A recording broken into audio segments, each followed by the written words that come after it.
English learning, punctuating, where, in relative clauses. Hello, English learners. Welcome to our today's lesson.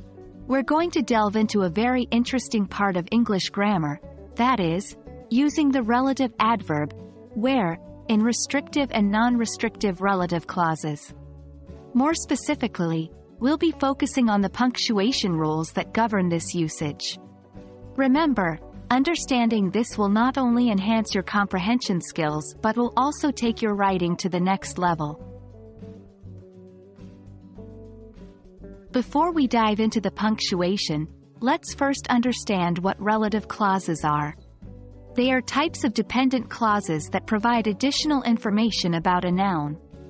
They are introduced by a relative pronoun like who, which, that, or a relative adverb such as when, where, or why. In our case, we're focusing on the relative adverb, where, which is often used to refer to places. For instance, in the sentence, I love the park where I used to play as a child, where introduces a relative clause providing additional information about the noun, park. Now, let's talk about restrictive and non-restrictive clauses. A restrictive clause, also called essential clause, provides necessary information about the noun. Without it, the meaning of the sentence would change. For example, the house where I grew up has been sold. Here, the clause, where I grew up, is essential to identify the specific house.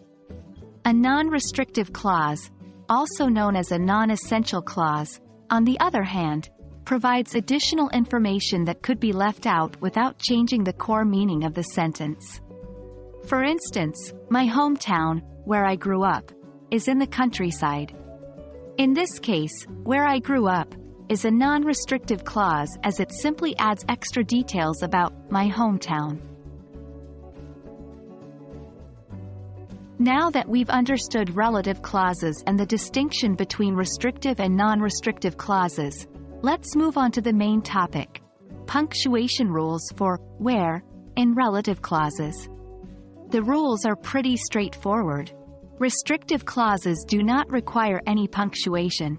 For example, do you remember the town where we first met?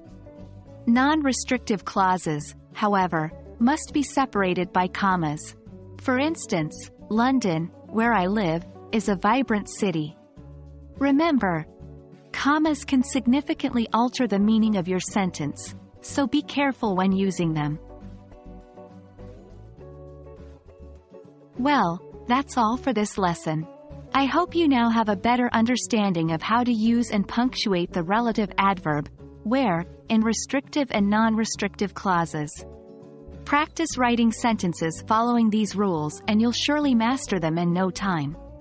Until our next English learning adventure, keep practicing and stay curious.